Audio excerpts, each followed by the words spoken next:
Okay, class, let's have investigation of irregular section beams. Okay, so using transform section also, we have a irregular shape of beam. Okay, so you have the problem. Determine the adequacy of the given section if used as a simple beam 5-meter length to support a distributed load of 8 kilonewton per meter live load, and the dead load is 10 kilonewton per meter, including its dead weight or the load of the beam, the weight of the beam, and earthquake load of 5 kilonewton per meter. Use FC equal to 9.3 megapascal, Fs 138 megapascal, and modular ratio N, which is equivalent to 9. So you have a simple beam with a hinge and roller support. So you have vertical support R1 or another vertical reaction R2, which you have the load, live load plus dead load plus earthquake load. Okay, so you have the given beam. This is the irregular shape or irregular section. So for the solution, you have this. To be safe, the resisting moment of the beam is equal to the applied, or that is should be greater or equal to the applied moment. Okay, so first we will solve for the resisting moment, or we'll have first the uh, x distance, or the distance to the neutral axis. So for this beam, you have this neutral axis. Okay, so to solve for the neutral axis, we have the statical moment of area is compression area is equal to the statical moment of tension area. So to solve for that, first you have to solve for AS to convert that into concrete. You have to convert the area of steel to concrete. Okay, so you have the number of bars is equal to AS over the area of the bar diameter. So you will use 28 mm, so given in the section. So therefore, you have your AS is equal to NB, which is the number of bars, 3 times pi times 28, the bar diameter, divided by 4. So you have your AS equal to 1,847 AS. 1,400 1,847.26. And then to locate the neutral axis, you have the statical moment of compression area is equal to the statical moment of tension area. Okay, so you will assume that you have your neutral axis along here. So in this case, you have two sections, this one,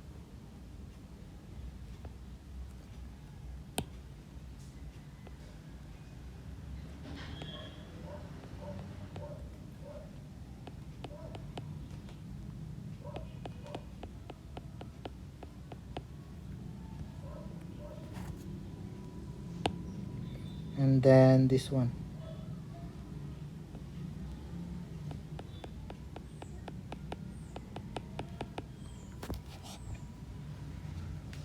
Okay, so for the first area, you have this.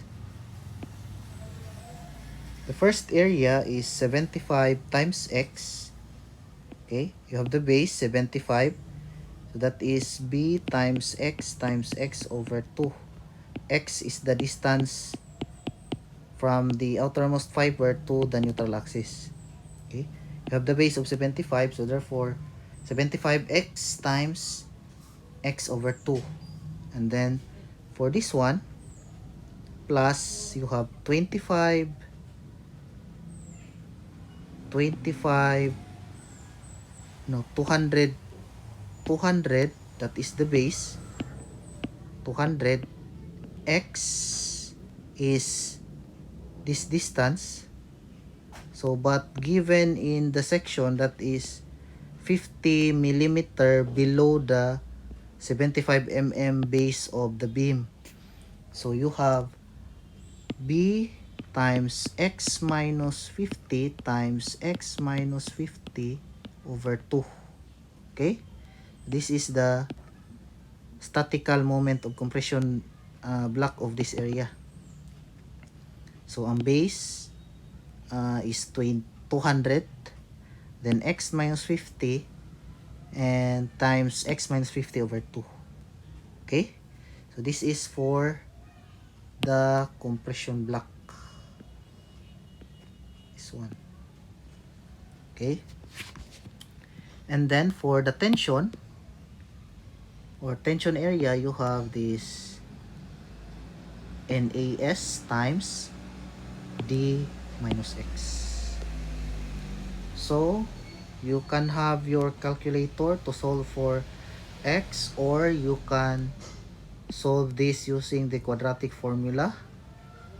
But we have the calculator, so you can solve it using an equation of one unknown, or you can solve this using shift solve function in your calculator. So your x is equivalent to this 206.48. Okay, 206.48. And then x minus 50 is 206.48 minus 50, so that is 156.48. And then you have for d of d minus x, so you have your d, this one, this is your d. Since you have a cover of 50, so your d is 50 plus 400, so you have your d 450 minus x. So 450 minus 206, that is equivalent to 243.52 millimeter. Okay, so to solve for the moment of inertia, you have this formula: moment of inertia with reference along the neutral axis. So you have this beam, you have the neutral axis, so this is the compression area. So you have to solve for the moment of inertia with reference at the neutral axis. So the formula for that is bx cubed over 3, where the reference is at the neutral axis. Okay? So therefore, you have the moment of inertia is equal to bx cubed over 3, that is for the 75 mm base, and then bx cubed over 3, that is for 200 millimeter base, then plus NAS times D minus X squared. So, substitute the values. You have 75 times X, that is 206.48 cube over 3. And then for 200, the X distance is the X minus 50. That is the X distance. So, therefore, you have your X is 156.48 cube over 3. And then plus N, that is 9. AS is 1847.26. And then D minus X, that is 243.52 squared. So therefore, you have your I, or the moment of inertia,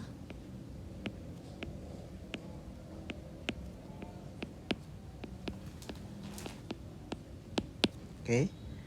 So moment of inertia equal to 1.461 times 10 to the power of 9 millimeter 4. So to solve for the resisting moment of concrete, so you have this formula. Fc is equal to mc times times x over I. So you transpose that. So that becomes mc is equal to fci over x. Okay? Or you can have just substitute the values, then using shift solve in your calculator, you can have the value for mc. So substitute the values. MC is 9 point, FC is 9.3. Then you have the unknown MC, that is the resisting moment of concrete. X is 206.48, and then I is 1.461 times 10 power of 9. So your MC is 658 million 44,000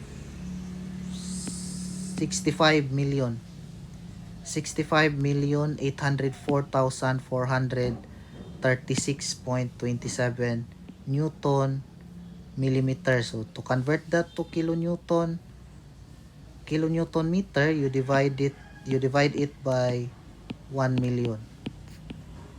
So by dividing 1 million, you have a 65.8 kilonewton meter. And then to solve for resisting moment of steel, you have this formula, Fs over N, or Fs over the modular ratio is equal to Ms times D minus X over I. Fs is 138 over 9. That is N is equal to Ms, that is the unknown, multiplied by D minus X, that is 243.52. And then divided by I, that is 1.461 times 10 power of 9. So your resisting moment of steel is 91.99. So therefore, use resisting moment equal to the resisting moment of concrete, which is the smaller value for the resisting moments, that is 65.8 kilonewton meter. Okay? So therefore, to solve for the applied moment, you have the total load, that is W dead load plus weight of the beam plus W live load plus the weight of the earthquake load. So the weight of the beam is equivalent to the unit weight of concrete times the area of concrete. Okay? So the unit weight of concrete is 23.54 kilonewton meter. Unit weight of concrete is 23.54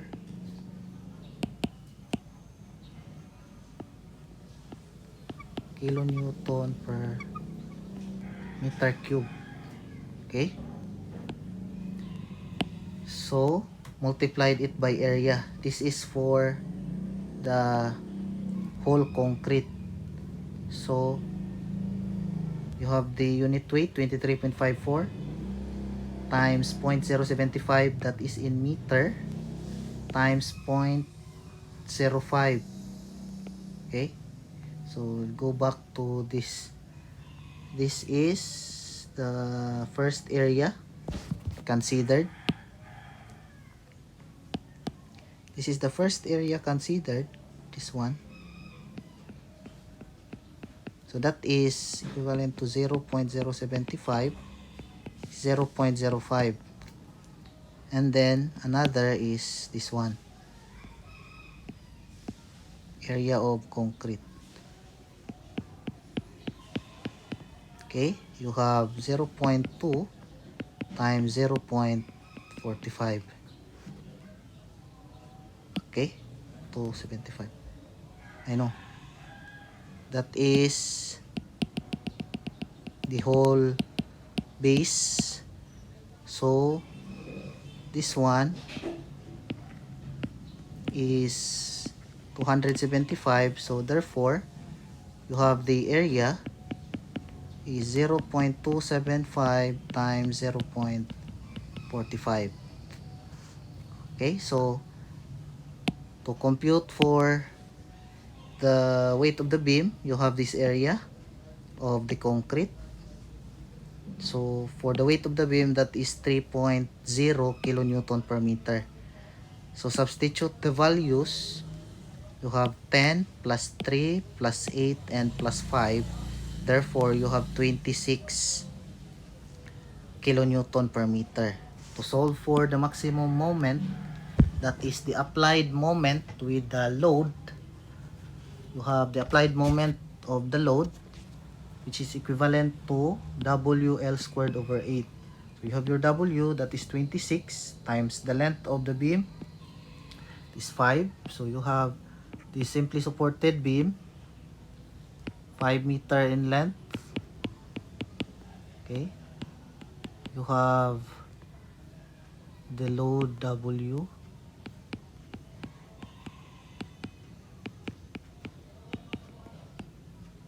So the maximum moment is equal to WL squared over 8.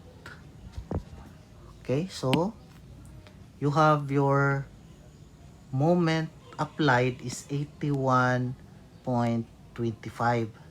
So therefore, this is investigation. It should be that the resisting moment is greater than the applied moment. But if not, that is a failure to the design. So this is investigation man. You have, since the applied moment is greater than the resisting moment, therefore